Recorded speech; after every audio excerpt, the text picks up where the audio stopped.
Student, आज के इस वीडियो में हम लोग एक शेड्यूलिंग डिस्कस करेंगे, प्रायोरिटी बेस्ड शेड्यूलिंग। ये प्रायोरिटी बेस्ड शेड्यूलिंग का मेनली यूज होता है रियल टाइम ऑपरेटिंग सिस्टम में, और इसका दो वर्जन होता है, प्रिमिटिव एंड नॉन प्रिमिटिव। तो इस वीडियो में हम लोग अभी डिस्कस करेंगे नॉन प्रिमिटिव वर्जन, और इसका क्राइटेरिया जो होता है वो होता है प्रायोरिटी। ये अपने पास 5 प्रोसेस है, P1, P2, P3, P4, P5। सबका arrival time, burst time and priority आपका दिया हुआ है इस क्वेश्चन में। अकॉर्डिंग टू प्रायोरिटी, सबसे हाई प्रायोरिटी का प्रोसेस है आपका P5, क्योंकि हम लोग एज्यूम कर रहे हैं higher number is higher priority, higher number is higher priority. कहीं कहीं पे एज्यूम किया जाता है lower number is higher priority. तो यहाँ पे सबसे हाई प्रायोरिटी का प्रोसेस आपका है P5, बट इसका अराइवल टाइम है आपका 7। तो पहले हम लोग चेक करेंगे रेडी क्यू में सबसे पहले कौन प्रोसेस आया।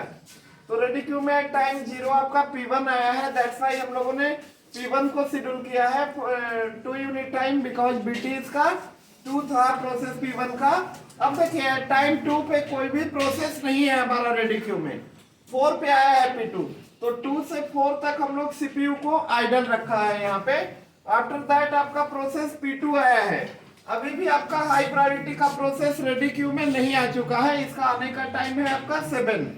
तो हम लोग P2 को शेड्यूल कर चुके हैं तब तक। अब आपका P2 शेड्यूल हो चुका है हमारा।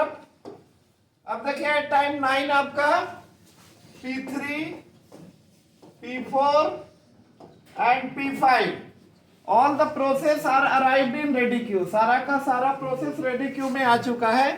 तो जो सबसे हाई प्रायोरिटी का प्रोसेस है, सबसे हाई प्रायोरिटी का प्रोसेस हमारा P5 है। तो P5 को यहाँ पे शेड्यूल करेंगे 4 यूनिट टाइम, बिकॉज इसका BT 4 है।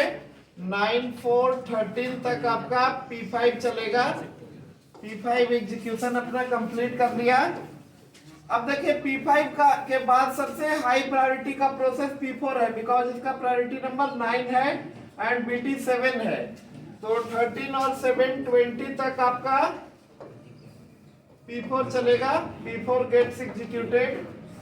अब आपका प्रोसेस बचा P3।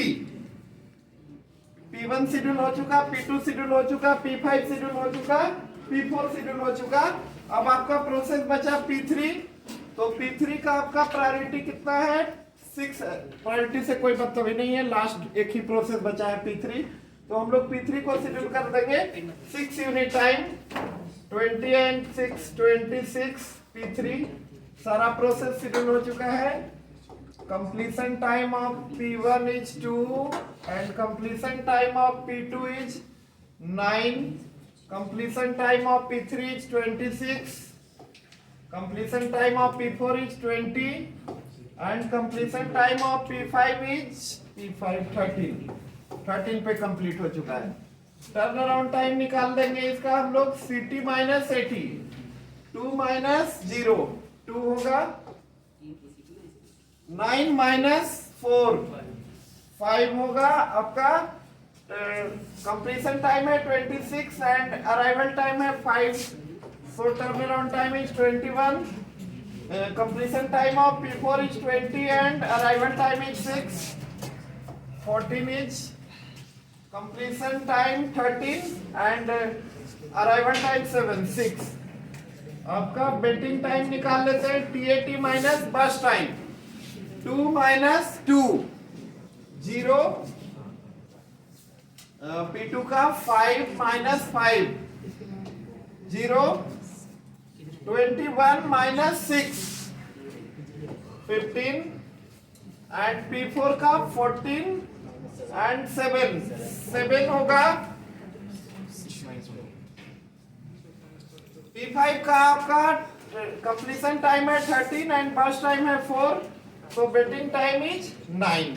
तो ये आपका turn around time and waiting time. Response time देखिए निकालते हैं हम लोग, first service time minus arrival time. But in the case of non preemptive scheduling, response time and waiting time both are same. Preemptive scheduling में आपका different आएगा, but non preemptive में आपका रिस्पांस टाइम और बेटिंग टाइम आपका same आएगा। Okay, thank you.